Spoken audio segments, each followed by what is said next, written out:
Okay, the next thing we were transferred to Rexburg. And Rexburg is, of course, in Idaho. And remember, I got on my mission in October. I think it was like the 16th or 17th of October that I went. And we were like 2 weeks mission home to Salt Lake. And then we were supposed to spend about 2 months learning the language in Rexburg. And it was Rick's College at that time. And we went by bus to Rexburg. I remember it taking quite a long time to get there. But we finally got there and settled into our little house, which was sitting up on a hill west of the campus, a little bit off of campus. And it was built in such a way that this was a home initially, but now had been subdivided into apartments for missionaries. And it had a garage that was on a lower level, and we would have a kind of a steep lawn that was next to it with a retaining wall. And so you'd have a steep lawn that would go up to the front door, which was the main entrance to the house.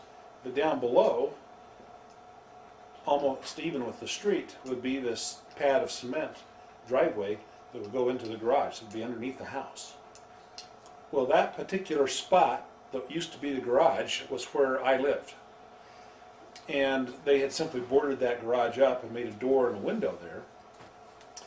And the only challenge with that was when it snowed, which of course it's Rexburg, it's going to snow, it's going to be cold, and the wind's going to blow. The snow would blow in up against that retaining wall and all the way to the top floor, which would have been about 9 or 10 feet of snow, which it was kind of slant down. So you start off at the curb with 3 feet of snow that was everywhere, and then it would slant down, and by the time you were at the front door to get into our apartment, you had 9 or 10 feet of snow. Okay? Well, so the way we dealt with that was we had just a regular household broom, and when we opened the door swung in, thankfully. Then we would dig our way with the broom out. We would just kind of claw our way out. And then we would poke the broom handle down at the curb level where the snow was not very deep, about 2 or 3 feet. And go to class, and be in class all day, and then when we'd come home at night, we'd come home about 8 or 9 o'clock at night, we'd dig our way back in. We'd grab that broom and just keep on digging until we got to the front door. The window was a single pane glass, and so when my head on bunk beds, my head was right next to that window. Oh. And there's about an inch of ice that had developed from my breath. Having moisture in it would come off and go onto that window and freeze about an inch of ice on that window. So that ice was sitting next to my head for the whole 2 months I was there. I don't know why we didn't turn it around. That's what I was thinking. But we didn't. So anyway, when we would walk to campus to go to class, once again, we were taunted by these Jezebels. Right on. These students that are supposed to be good members of the church would taunt us in their apartments that we would walk past, and would be very rude to us as we'd walk to breakfast. And we went to class, and in our group there were 8 missionaries going to Holland in our group, and we did everything together. We'd walk to class together, and we would eat together, and of course all of our classes were together, because why go to anybody else's class? But anyway, it was a wonderful experience to have just those 8 brethren that I was together with, and it was a good experience to be there with the other missionaries. One of the missionaries was going to Finland, and he was the only missionary going to Finland, which was the hardest language by far to learn, and he had an extremely difficult speech impediment. And it was very difficult for him to speak without halting. And it turned out he could figure out how to speak Finnish without halting. And so he was actually speaking Finnish better than he was speaking English. That is so cool. And he was all by himself. He didn't have any other missionaries to help him learn the language. But anyway, we had a native speaker, someone who was from Holland, was kind of in charge of our group. Elder Note. And then we had other missionaries return missionaries that had been hired, that had come back from Holland, that were there to help us with the language and to teach us Dutch. And they had a system whereby after the first week, we were not allowed to speak anything else other than Dutch the entire time. In our apartment, at mealtime, going to the laundromat, anytime. In class, every word we had to try to speak Dutch. And that was called total immersion. And it was a beautiful way to learn a language in a very short amount of time, which we did. And the elders that were helping us were always telling us how great we were. And the fact is, we were terrible. But they kept on building us up and telling us how great we were. And when we got there, I found out how bad I was. I thought, liars. They were not telling us the truth. But they were trying to build us up and make us feel good. But anyway, we did learn an awful lot. I loved the experience. At mealtime, we tried to eat like the Dutch people who eat with the opposite hand that we do. They eat first with their left hand rather than the right hand. The fork being in the left and the knife in the right. Right. That's so weird. And That's it turns out that's a very efficient way to eat. And actually, I prefer to eat that way if I'm eating meat. And it's really a great way to eat. And I don't know why we don't do it. You know, it's really a wonderful way to eat. But we had to learn. But at meal times, we would learn about Dutch society and about do's and don'ts that would get you in trouble. You know, things that would in America would be common, would be not a problem, but in Holland would be a problem. And I can't remember any right now, but that's where we learned those things, was at mealtime. So that was an excellent experience. We stayed there for 2 months. So as part of that experience, I've got to tell you, we had a Christmas party over at the president's house, at the mission president's home, and the 8 of us decided to walk. Of course, couldn't do anything else, and to his home, which was away from campus. And it turned out we had to walk past a field, and you know the streets were on the grid just like they are anywhere else. But we saw this open field.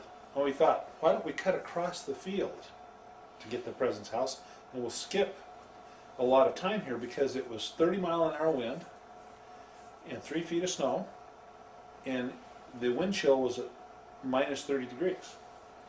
Okay, so getting there in a hurry was a good idea. Are you in Holland at this time? No, this is back in the mission home in Rexburg.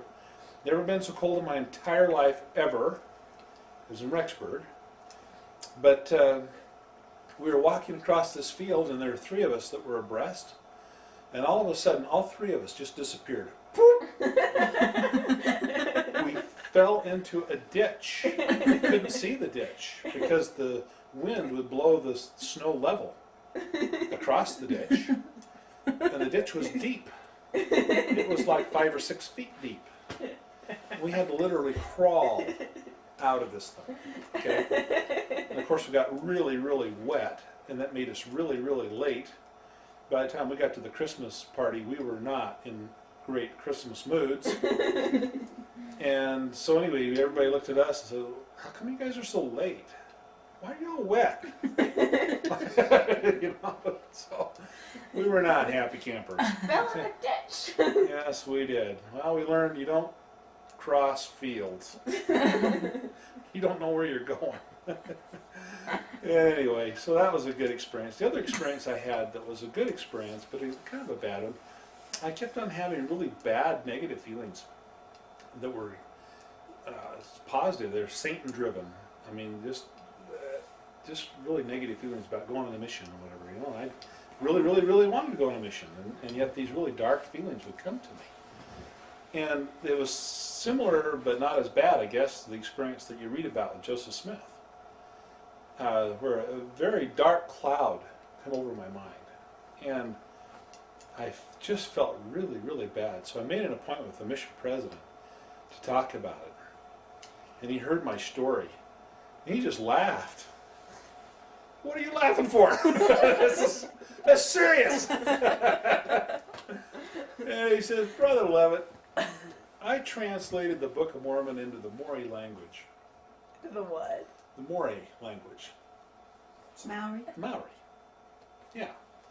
And he says, when I was doing that, Satan would come exactly like you're describing and try to prevent me from translating the Book of Mormon into the Maori language.